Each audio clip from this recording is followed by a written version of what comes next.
अपने परिवार नीलांचल क्लासेस में, और मैं राहुल लेके आऊँ आपको नेक्स्ट सिंपल इंग्लिश जो लास्ट पढ़ा था उसको आगे करते हैं क्लास को। लास्ट जो क्लास थी हमारी थी टाइम पर, आज की जो क्लास होने वाली है वो होगी दर पर आधारित सवाल। जितने भी होंगे हम अलग अलग तरीके के सारे आप डिस्कस करेंगे क्लास में, ठीक है। चलो दोस्तों, पहले मैं आपको एक चीज थोड़ा सा बता देता हूँ दर के बारे में, जबकि मैं बता चुका हूँ पहले क्लास में। दर के बारे में मैंने एक डेफिनेशन लिखवाई थी, शायद आपको याद हो, आपने वीडियो देखी होगी, कि दर का मतलब होता है कि 100 रुपए पर एक वर्ष में प्राप्त साधारण ब्याज को दर कहते हैं। ये मैंने पहले भी बताया आपको, फर्स्ट वाली वीडियो में आपने देखा होगा। जैसे फॉर एग्जांपल अगर 100 रुपए पर एक वर्ष में 2 रुपए का ब्याज अगर आपको मिल रहा है तो आप कह सकते हैं आपका रेट कितना, ठीक है। अभी आज जो हम शुरू करने वाले हैं इसमें सारे क्वेश्चन दर पर आधारित करेंगे, अलग अलग तरीके के सवाल जहां हम दर निकालते हैं, ठीक। चलिए, अब मैं आपको वन बाय वन एक एक सवाल बोलूंगा। पहले सवाल को पढ़ूंगा, आप ध्यान से सुन सकते हैं, बाकी आप सवाल हमारे वीडियो पे भी नीचे देख सकते हैं। तो पहला सवाल है कि कोई धनराशि 2 वर्ष के अंत में 2250 रुपये हो जाती है। क्या हो जाती है? कोई भी धनराशि है जो कि 2 वर्ष के अंत में 2250 रुपये हो जाती है। तो आप लिखेंगे कि 2 वर्ष के अंत में 2250 रुपये हो गए, ठीक है। जहां ये वर्ड ऐड हो जाता है कि हो गए, इसका मतलब होता है मिश्रण। 2 वर्ष में कुछ रुपए थे जो 2250 रुपये, जबकि 5 वर्ष में वही रुपए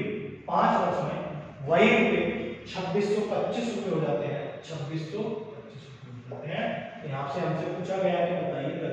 ये क्वेश्चन है कि 2 रुपए कुछ धनराशि 2 वर्ष के अंत में इतने रुपए हो जाती है, 5 वर्ष के अंत में इतने रुपए हो जाती है, तो बताइए आपका दर कितना था। तो इस सवाल में दर को निकालने का सबसे आसान तरीका है दोस्तों, यहाँ पे देखें समय का अंतर कितना है, 3 वर्ष। समय का अंतर कितना है, 3 वर्ष। समय का अंतर देखने के बाद आप यहाँ देखेंगे पैसों का अंतर कितना आ रहा है, 375 रुपये। कितना? 375 रुपये। अब मुझे पता चल गया कि 3 वर्ष में कितना ब्याज है, 375 रुपये। तो मैं अगर चेक करूँ यहाँ पे 1 वर्ष में ब्याज, तो चेक ऐसे कर सकता हूँ कि 375 डिवाइड बाय 3, ठीक है। अब यहाँ से इसको भाग देंगे, 3 एकम 3, 3 दूचे 3 पंजे 15। अब मुझे पता चल गया कि 1 साल में सिंपल इंटरेस्ट कितना मिलता है, 125 रुपये। तो 2 वर्ष में कितना मिलेगा, 2 वर्ष में मिलेगा 250 रुपये। 2 वर्ष में 250। अब एक बात बताओ, ये जो 2250 रुपये का मिश्रण है, इसमें से अगर मैं ब्याज निकाल दूं तो मुझे मूलधन कितना प्राप्त होगा। मूलधन प्राप्त कितना हो जाएगा, यहाँ लिख देता हूं। मूलधन भाई मिश्रण में से क्या घटाते हैं ब्याज, तो 2250 रुपये में से 250 रुपये निकाल दें तो आपको मिलते हैं 2000 रुपये, जो कि मूलधन। कभी कभी सवाल एकदम होता है तो आप आंसर इसका 2000 कर सकते हैं, बट हमें क्या निकालना है, हमें निकालना है रेट। अब रेट कैसे निकालना है, रेट को बनाने का तरीका यहाँ पे ये भी है। 1 साल का ब्याज कितना था, 125 रुपये। कितने रुपए पर, 2000 इंटू 1 2 1 दोनों 0 रुपये। दर कितना आया, ये तो बचा 125 बटे 20। इसको आप सॉल्व करेंगे, 5 से भाग दे दो, 5 दूनी 10, 5 25 को 5 24। अगर इसको लिखें तो 4 6 24, 1 बचा शेष बटे 4। आपका दर कितना, 6 से 1 बटे 4। तो करने का सिंपल सा तरीका क्या था कि यहाँ अंतर देख लेंगे, यहाँ अंतर देकर समय का अंतर, फिर यहाँ लिखें ये पैसों का अंतर। जो 375 रुपये 3 साल का ब्याज है, 1 साल का ब्याज 125 रुपये, 2 साल का ब्याज 250 रुपये। 2250 रुपये में से ब्याज घटा दो, मूलधन और दर आपकी यहाँ ऐसा आप बना सकते हो। तो इस सवाल का आंसर होगा 6 से 1 बटे 4। ठीक है, चलिए नेक्स्ट पे चलते हैं। सवाल नंबर 2 क्या है, मैं एक बार सवाल पढ़ता हूं। सवाल में पढ़ रहा हूं। सवाल ये है कि एक व्यक्ति ने 400 रुपये 2 वर्ष के लिए उधार लिए। कितने, 400 रुपये लिए 2 वर्ष के लिए उधार, ठीक है। और 550 रुपये लिए 4 वर्ष के लिए उधार। 550 550 रुपए लिए 4 वर्ष के लिए था, और 1200 रुपए की राशि 1200 रुपए की राशि 6 वर्ष के लिए था। तो हमसे पूछा है ये बताओ रेट कितना है। ठीक है, अब एक बात बताओ, हम इस 400 रुपए पर अगर 2 साल का ब्याज निकालें 8% मानकर, तो ऐसे तो निकालेंगे कितना, 4 दूनी 8, कितने परसेंट, सब पर ऐसे ही निकालो, 550 पर भी निकालो 4 परसेंट गुणा 8% से। आप इसको ऐसे सॉल्व करोगे कुछ 0 से 0 खत्म, 55 14 220 8 अपॉन 10 एक जीरो, कितना मिलेगा भाई साहब। लास्ट में ये 1200 रुपए में चेक करते हैं, 1200 रुपए पर 6% 6 वर्ष का 8% से निकाले तो कितना, 12 का इतने।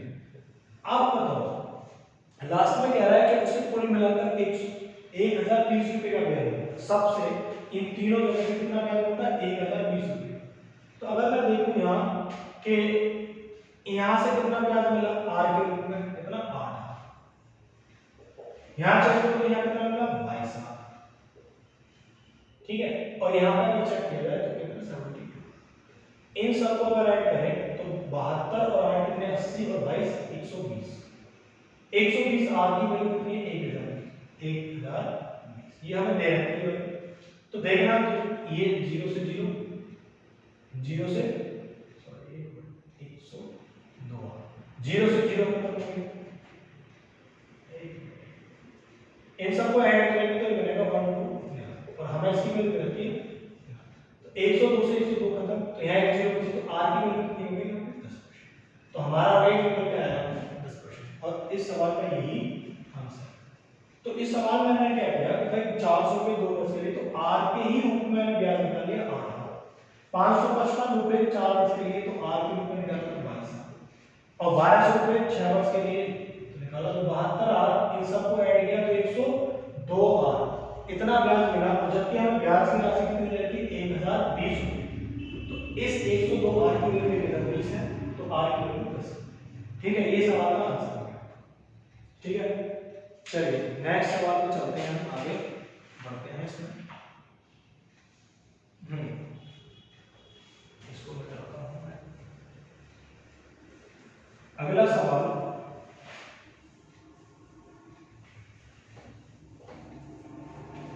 अगला सवाल ये है, मैं सवाल एक बार पढ़ देता हूं।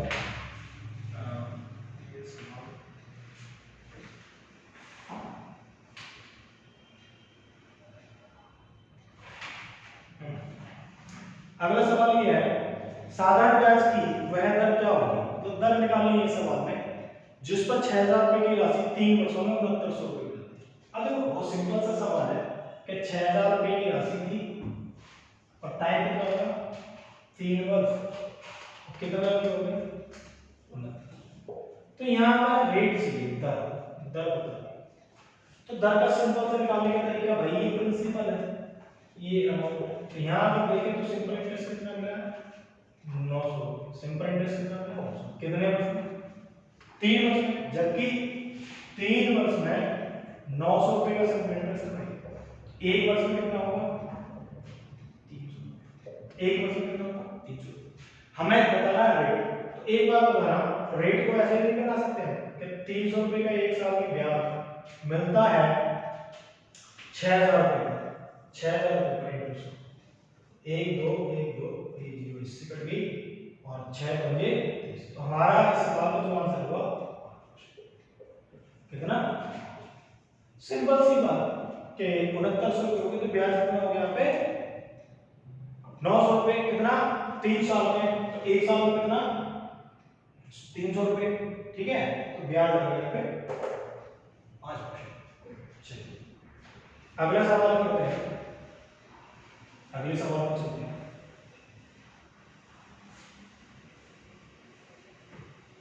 अगला सवाल क्या है, वगैरह साधारण ब्याज की किसी दर से, साधारण ब्याज की किसी दर से किसी समान अवधि के लिए मूलधन और निजधन, देखो ये सवाल अच्छा है, मूलधन और निजधन, निजधन का अनुपात कितना 4:4। अब अगर किसी 3 वर्ष के बाद, कितने 3 वर्ष बाद ये अनुपात बदल कर ये अल्फा चेंज होने पर कितना हो जाता है 5 अल्फा। अब हमसे पूछा कि भाई दर बताइए, क्या बताइए? तो दोस्तों दर बताने का सबसे आसान तरीका, एक बात बताओ, ये लिखा है मूलधन, और मूलधन यहाँ पे 4 रेशियो, यहाँ पे 5 रेशियो, और आपको पता होना चाहिए कि मूलधन कभी भी चेंज नहीं होता। मूलधन की जो राशि होती है वो हमेशा सेम रहती है। तो ये सेम है नहीं, इसको हम सेम कर दें, क्या करते हैं भाई, इसको बनाते हैं, इसको 100 बनाओ, क्योंकि 100 पर आसान होगा। कैसे भाई, यहाँ 25 से गुणा कर दे तो यहाँ भी 25 से, और यहाँ पे 20 से गुणा कर दे तो यहाँ भी 20 से। ठीक है, हो गया 25 तो नहीं 125, 7 में 125, ठीक है। ये कितना हो गया 100, ये कितना हो गया मूलधन 100। अब बताना 125 रुपए से 140 रुपए कितना ब्याज मिलेगा? यहाँ ब्याज मिल रहा है आपको 15, कितना, और कितने साल में मिला 3 वर्ष, और कितने रुपए में मिला 100। तो एक बात बताना, 3 वर्ष में 100 रुपए का 15 रुपए ब्याज, 15 रुपए ब्याज, तो एक वर्ष में कितना होगा? एक वर्ष में कितना, 3 बटे 5। तो ये एक वर्ष में 100 रुपए के मूलधन पर क्या हो रहा है 5 रुपए, और मैंने यही तो बताया था कि जब 100 रुपए पर एक साल में जो ब्याज होता है वही रेट होता है। तो रेट क्या हो गया, रेट हो गया 5%, ठीक है, रेट हो गया 5%, ठीक। तो इस सवाल का आंसर हो जाएगा 5%। चलिए अगले सवाल में चलते हैं।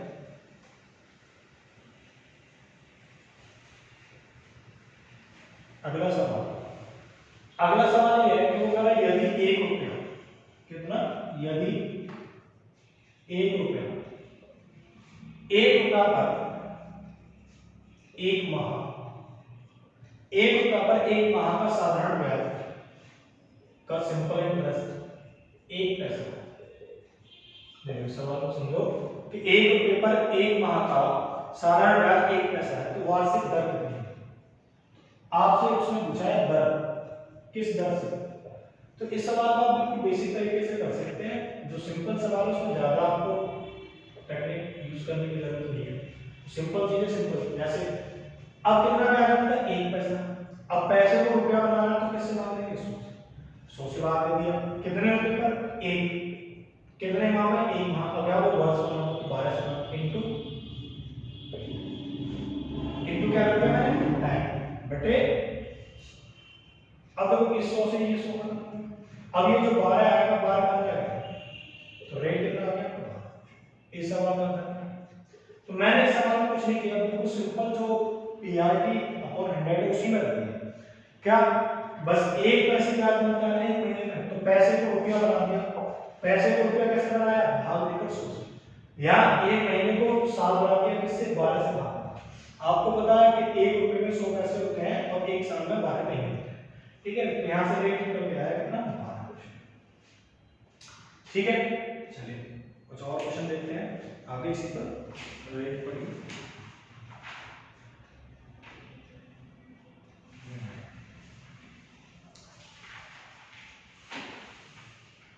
अगला क्वेश्चन है, अगला क्वेश्चन मैं बोल रहा हूँ, वो कह रहा है कि मूलधन और उस पर 1 वर्ष के ब्याज के बाद के ब्याज का अनुपात। हमें क्या दे रखा है, मूलधन और मूलधन इन दोनों का रेशियो दे रखा है। रेशियो क्या दे रखा है, 10:12। 1 वर्ष के बाद, और उसने बोल रखा है 1 वर्ष के बाद, कितना 1 वर्ष के बाद, 1 वर्ष के बाद ये रेशियो दे रखा है। अब यहाँ पे हमें बताना है दर, क्या बताना दर, तो दर कैसे निकालोगे, एक बार तो ये मूलधन है ये भी, तो यहाँ पर चेक करें तो सिंपल इंटरेस्ट कितना मिलेगा, इन दोनों का जो अंतर होगा वही सिंपल इंटरेस्ट है, तो सिंपल इंटरेस्ट कितना होगा 2 रुपए। अब इसका ब्याज कैसे कैलकुलेट कर सकते हैं, ब्याज कैलकुलेट कैसे कर सकते हैं, मैंने बताया कई बार ब्याज को कैलकुलेट करने का यही तरीका है, 1 साल का ब्याज बटे मूलधन, 0 से 0 कट गई, दर कितनी आ गई, इस सवाल में रेट कितना है 20%, ठीक है, 20% रेट हो गया सवाल का। चलिए एक सवाल और देखते हैं, इसे मार्क कर देता हूं, एक सवाल और रेट पर। सवाल क्या है कि एक धनराशि पर साधारण ब्याज उस राशि को, साधारण ब्याज कितना मिलता है, साधारण ब्याज, साधारण ब्याज वो कह रहा है उस राशि का जो साधारण ब्याज क्या है उस राशि का 8/25, इतने 8/25 धनराशि जो ब्याज होगा, जो भी क्या होगा, मूलधन का 8/25 होगा। कह रहा है यदि वर्षों की संख्या प्रति वर्ष, अब यहाँ पे क्या है, वर्षों की संख्या जो t है वो r के बराबर है, संख्यात्मक मान जो r का है वो t के बराबर है, प्रतिशत संख्या से रूप में आधी है। अच्छा, t क्या है, वो r का आधा है। जो वर्षों की संख्या है वो जो दर है उसकी संख्यात्मक वैल्यू का 1/2 है या आधा है। तो यहाँ पे ना रेट होता है, रेट। तो एक बात बताओ, या तो सीधे सीधे सवाल में आप क्या कर सकते हैं कि भाई simple interest is equal to PRT। अब कितना ब्याज मिलता है, धनराशि का 8/25, तो मूलधन अगर P है तो इसका 8/25 हो गया आपका ब्याज P, और रेट कितना R, और T की भी वैल्यू यहाँ पे कितनी है, R/, T की भी वैल्यू R/, बटे परसेंटेज के 100। अगर इसको सॉल्व करें तो P से तो T खत्म होगा, ठीक है। और 25 चौके 100 और 4 दूनी 8, तो हमारे पास क्लास में चाहिए r² और 8, उसको लिख सकते हैं कि r² = 64, और दोनों तरफ जब स्क्वायर रूट लोगे आप, स्क्वायर रूट लोगे, स्क्वायर रूट, तो ये कितना निकलेगा, r³। इस सवाल का आंसर हो जाएगा 8%, ठीक है। इस सवाल का आंसर हो गया 8%। चलिए अब इसके बाद एक सवाल मैं आपके लिए बोल रहा हूं, एक सवाल और। अभी हमने एक सवाल किया था कि कोई धनराशि 2 वर्षों में इतने और 3 वर्षों में इतने हो जाती है, तो बताइए दर क्या है।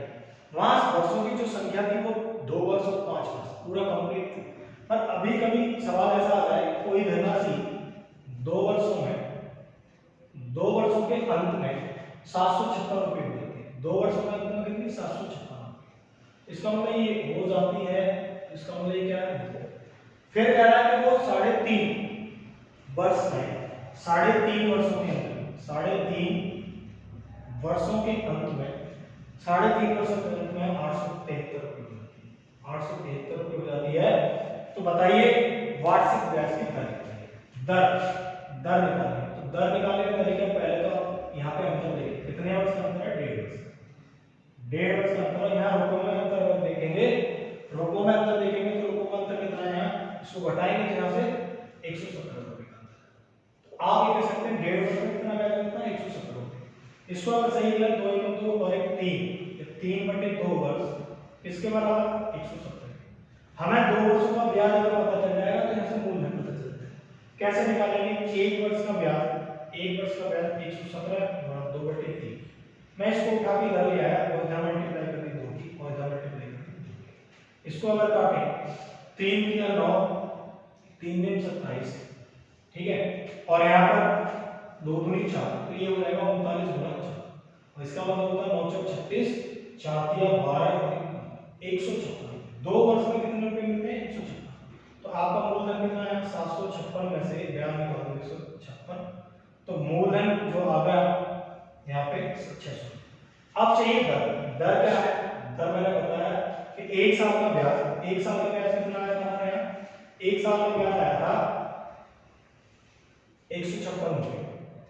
1 साल का ब्याज अगर निकालेंगे तो ये आएगा 117 2/3, ये से कटेगा 39, 39 होगी 76, ये आएगा। तो दर बना लेंगे 76 और 600 रुपये, ठीक है। ये अब 1 साल का ब्याज 78 रुपये, ये 78 रुपये, तो ये हो गया 78 रुपये। अब देखो दोनों जगह यहाँ से करेंगे तो इससे कितने का कटेगा, 13। इस सवाल का जो आंसर हो गया 13%, कितना, 13%, रेट कितना। तो इस सवाल को मेरा बताने का मतलब ये था कि जब सवाल में वर्षों की संख्या 3.5, 2.5, 4.5 ऐसे रखी है तो वहाँ कुछ अलग करने की जरूरत नहीं, वहीं क्या देखेंगे, वहाँ पे अंतर ही देखना है, ठीक है। यहाँ पे अंतर देखना है, यहाँ पे, ठीक है। तो इस सवाल का आंसर हो गया 13%। अब एक सवाल मैं आपके लिए दे रहा हूं और ये सवाल आप सभी को करके हमारे कमेंट करना है, ठीक है। सवाल क्या है मैं एक बार बोल देता हूँ और सवाल को मैं लिख देता हूँ। सवाल का जो आंसर होगा तो सभी कमेंट बॉक्स में छोड़ेंगे। सवाल ये है कि यदि किसी आदमी को, किसी व्यक्ति को, किसी आदमी को अपनी पूंजी, अपनी पूंजी का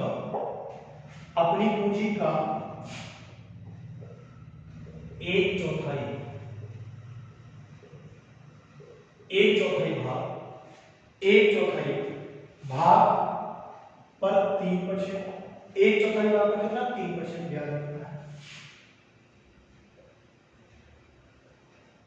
1/4 ब्याज पर 3% ब्याज मिलता है। 2/3 भाग पर 5% तथा शेष भाग पर तथा शेष भाग पर 11% ब्याज 11% ब्याज मिलता है। तो उसे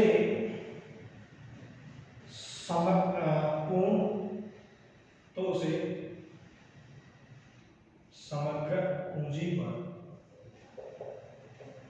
कितने प्रतिशत ब्याज प्राप्त होगा। ये सवाल कह रहा है एक व्यक्ति को उसकी 1/4 पूंजी पर 3%, 2/3 भाग पर 5% और शेष भाग पर 11% ब्याज मिलता है। तो उसे समग्र मतलब कि पूरी सारी पूंजी पर कितने प्रतिशत ब्याज मिलेगा, ठीक है। तो ये आपको यहाँ निकाल के दिखानी है पूरी पूंजी पर, ये आप। तो इसका आंसर जो आप कमेंट बॉक्स में भेजेंगे सब लोग, ठीक है। अगली जो क्लास होगी तो और भी क्वेश्चन कराएंगे, ठीक है। आज की क्लास में यहीं पे समाप्त।